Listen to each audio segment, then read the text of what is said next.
So, Red Dead Redemption 3 just got some news, and honestly, it's not what most fans wanted to hear. But here's the thing, this might actually tell us more about the future of the franchise than any leak or rumor ever could. Dan Houser just broke years of silence about Red Dead's future. And if you don't know who Dan Houser is, he's basically the guy who created the entire story we fell in love with. He was the lead writer and co-founder at Rockstar Games.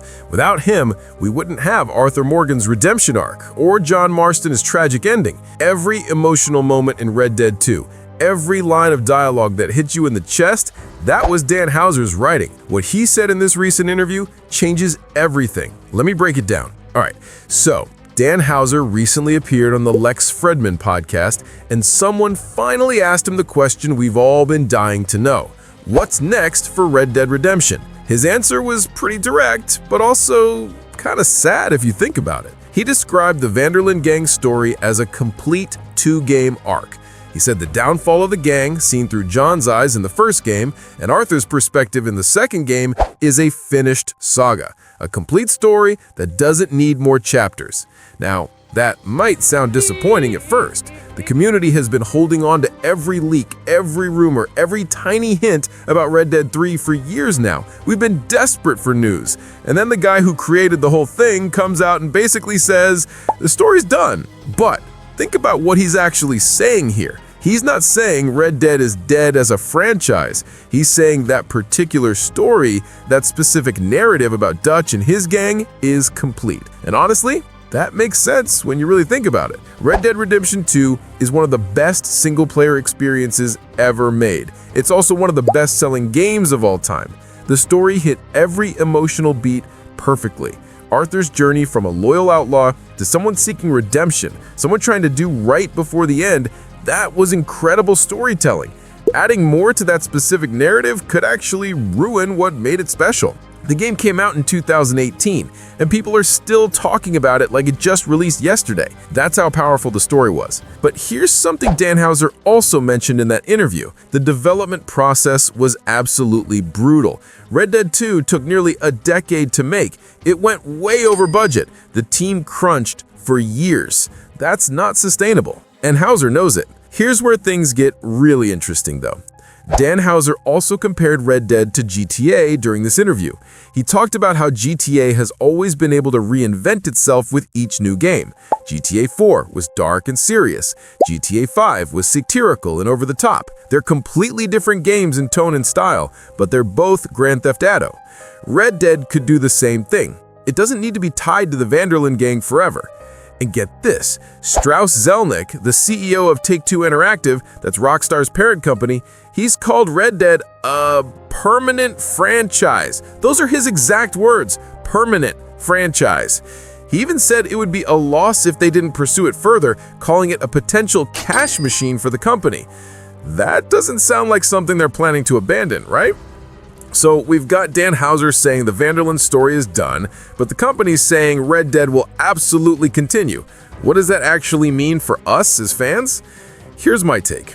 If Red Dead 3 happens, and I think it will, eventually, it's going to be something completely different from what we've seen before. New characters, new time period, new story, maybe even a new location entirely.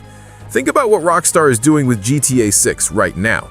They're changing up the formula. New location in Vice City, new characters, a fresh perspective with a female protagonist for the first time. They're not trying to recapture what made GTA 5 special. They're creating something new while keeping the core of what makes GTA feel like GTA. Red Dead 3 will probably follow that same approach. It won't be about the Van der Linde gang, it won't feature Arthur or John or Dutch in major roles. It'll be a new story, set in the same world, the same era of American history, but with fresh faces and new conflicts. Now, here's the part nobody wants to hear, but we need to be realistic about it.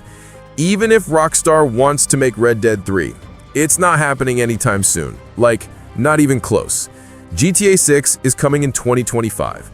That game is going to be absolutely massive. Rockstar will support it for years with updates and online content, just like they did with GTA 5. GTA 5 came out in 2013, and they're still updating GTA Online today, in 2024. That's 11 years of support. If we're being realistic about the timeline, we're probably not seeing Red Dead 3 until the 2030s at the earliest. Maybe 2023, 2032, possibly even later. That's almost a decade away for fans who've been hoping for news.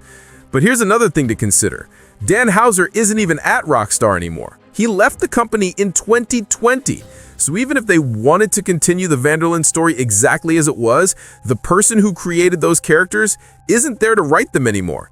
GTA 6 is being made without a single line of dialogue from Dan Houser. That's wild to think about. The guy who wrote every GTA story since GTA 3, who created characters like Nico Bellic and Trevor Phillips, isn't involved in the next game at all. That's a huge shift for Rockstar. And it means Red Dead 3, whenever it happens, will also be made without Dan Houser's involvement. That's both scary and exciting at the same time. So, where could Red Dead 3 actually go? There are a few possibilities that make sense, and the community has been debating these for years now. The most obvious one that fans talk about is a Jack Marston sequel. We saw Jack at the end of the first Red Dead, right after he avenges his father by hunting down Edgar Ross. The year is 1914. World War I is about to start. The Old West is completely gone at that point. Cars are everywhere, cities are growing, the frontier is closed. A game following Jack could show the final death of the outlaw era. Maybe he's trying to leave that life behind and become the writer his mother wanted him to be, but the world keeps pulling him back into violence. It could be really interesting, but it would feel very different from the first two games. No more wide-open frontier, more cities, more modern technology, maybe even early automatic weapons. It would be Red Dead, but in a world that doesn't feel like the Wild West anymore. Another option is going backwards in time. A prequel focusing on a young Dutch or Hosea back when the gang was first forming in the 1870s or 1880s. Maybe we see the golden age of the Van der Linde gang before everything started falling apart. We've heard stories about their early days throughout both games. What if we actually got to play through them? See how Dutch became the charismatic leader we know now. Watch Hosea and Dutch pull off legendary heists, meet characters like Annabelle who've only been mentioned in dialogue. You could even go further back and show the real Wild West in its prime.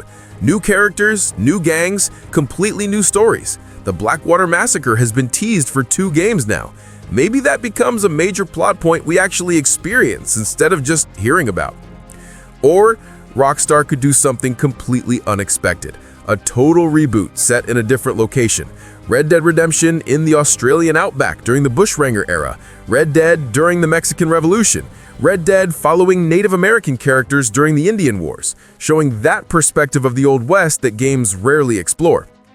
The possibilities are actually endless once you stop thinking about it as just the Van der Linde gang story and start seeing it as a franchise about the death of the outlaw way of life. Here's the bottom line. Dan Houser's comments don't kill the franchise. They actually give Rockstar freedom to do something new, something that doesn't have to live up to Arthur Morgan's legacy because it's not trying to be a continuation of that story. Red Dead 3 will happen, eventually. It's too valuable for Take-Two to ignore, but it's going to be different, and that's probably a good thing. Red Dead 2 was lightning in a bottle. Trying to recreate that exact magic would be a mistake. What do you think? Should Red Dead 3 be a prequel showing the gang's early days, a sequel following Jack Marston into the modern era, or something completely different with new characters? Drop your thoughts in the comments below because I genuinely want to know what direction you'd want to see. And if you want more news on Red Dead, GTA 6, and all the big AAA titles coming up, hit that subscribe button. I've got more videos coming soon covering all the latest leaks and rumors. Thanks for watching, and I'll see you in the next one.